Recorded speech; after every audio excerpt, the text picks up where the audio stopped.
Hi guys, my name's Carly, and come March 18th, 2019, I will be hiking the Appalachian Trail. So if you're anything like me, or at least like me before May of 2017, you might not know a lot about the Appalachian Trail.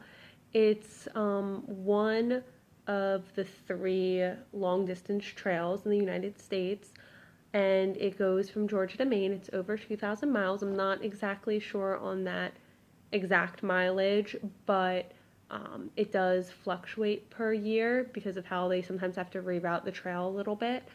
But it goes from Georgia to Maine. It takes on average 5 to 7 months to complete, and typically people tend to hike from Georgia to Maine, though some hike from Maine to Georgia and some do a flip-flop hike where you pick kind of a spot in the middle, go one way, come back down to your starting spot and do the other way.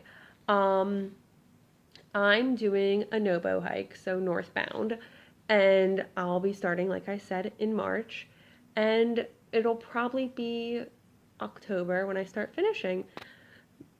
Sorry, I just burped, excuse me. um, so probably the biggest question I get, besides are you doing it alone, which yes I am, and what does your mother think about this, which my mom is completely on board with this, and she's the one that helped kind of plant the seed in my head. But the next big question is, how did you decide you wanted to do this? And my journey began May 2017. Me and my mom took a road trip. We'd been doing a road trip for my birthday. We did it the year before. It was going to be our new thing. And we took a road trip down to Shenandoah, Virginia, and we were staying on Skyline Drive in a hotel.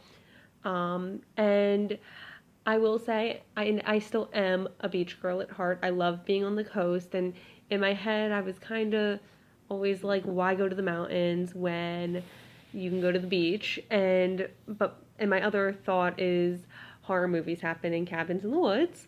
Um, but I wanted to go down south, and we needed to stay somewhere relatively close so we weren't spending our whole road trip driving. So my mom picked Shenandoah because she knew of the area because she had gone back when she was in like middle school, but it was still like she hadn't been there so recently where I felt like she'd already had this adventure, and it wouldn't be new for her.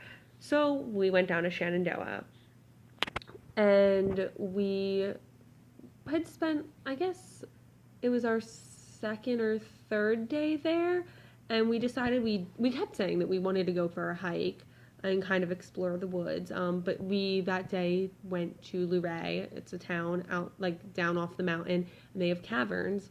And when we were coming back up, we had driven past a few times this like parking lot where you could go hiking, and we were like, okay, let's go check it out. So we get out of the car, we leave our water bottles in the car because it was a cool day. We had already bought jackets at where we were staying because we weren't prepared for it to be so cold. And we were like, oh, we won't need our water. We also didn't think we were going to go on a super long hike. But we were grossly unprepared for this hike. We had the clothing on our back, which included our Shenandoah jackets.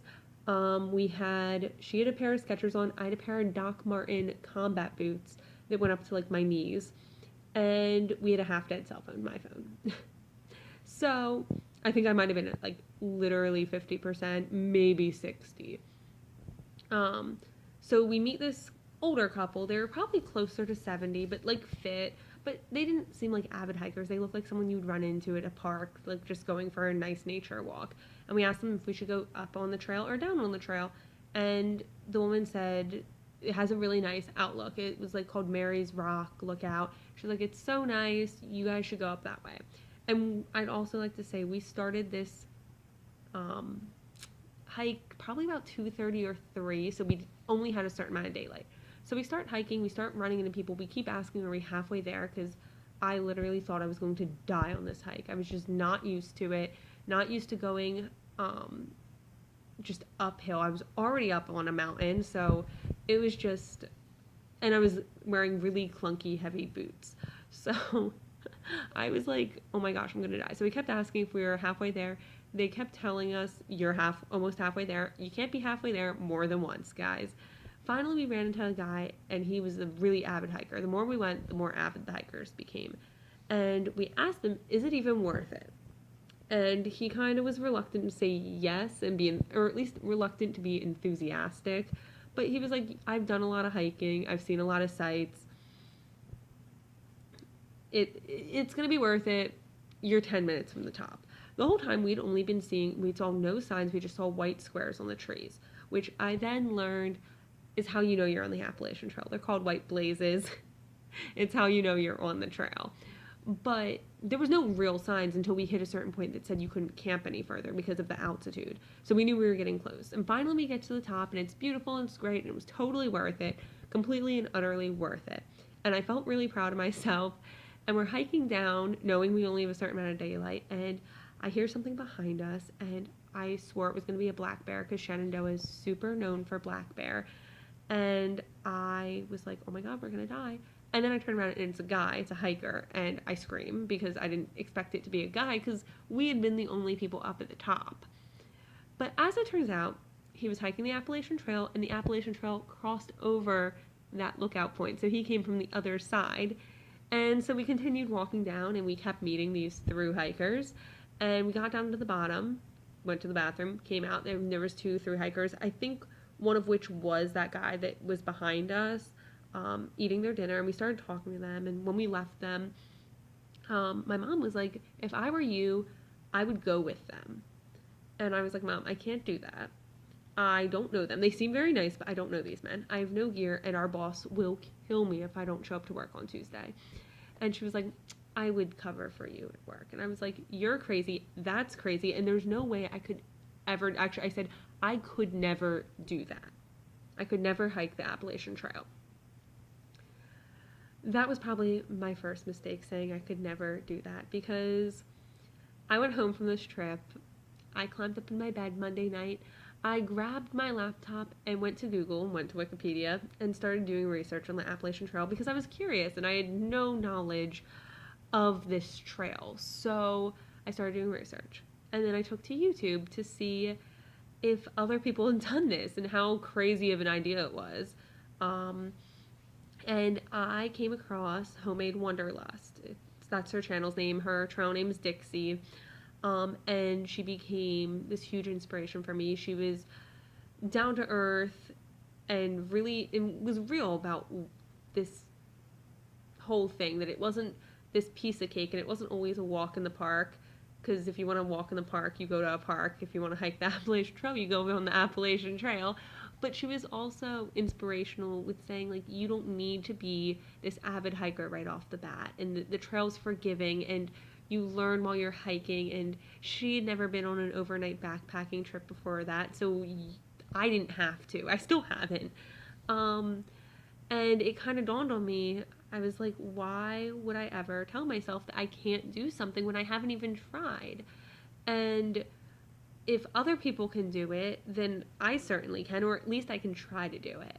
So by Tuesday, I came to terms with I was going to hike the Appalachian Trail 2019.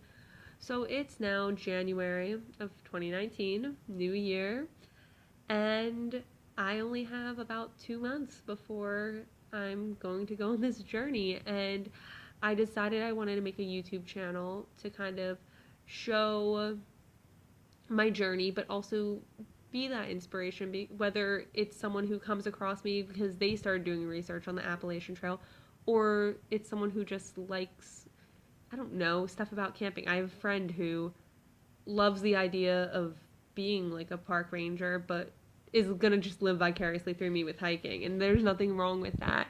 And I mean, you like what you like, even if you wouldn't actually do it, you know? Like, so whether I'm just an interesting YouTube channel for people who want to live vicariously through a thru hiker, or someone who's doing research and needs that push to go achieve their dream, or someone who just, even if the point that I get across to someone is, don't tell yourself you could never do something. And I get that not everyone has the luxury that I have where I'm going to take off work for 5 to 7 months and do this.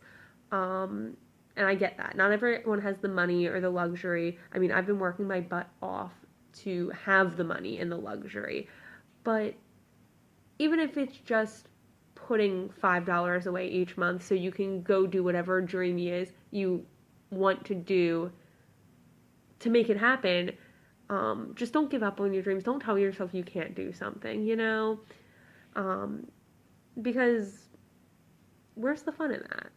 And so this is just my video introducing this channel and kind of explaining why I'm hiking the Appalachian Trail. And I guess the other reason that I'm doing this is life's short.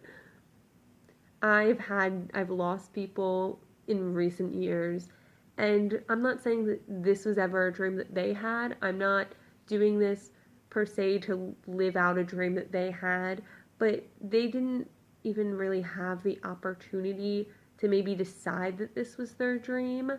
Um, so life's just freaking short, guys.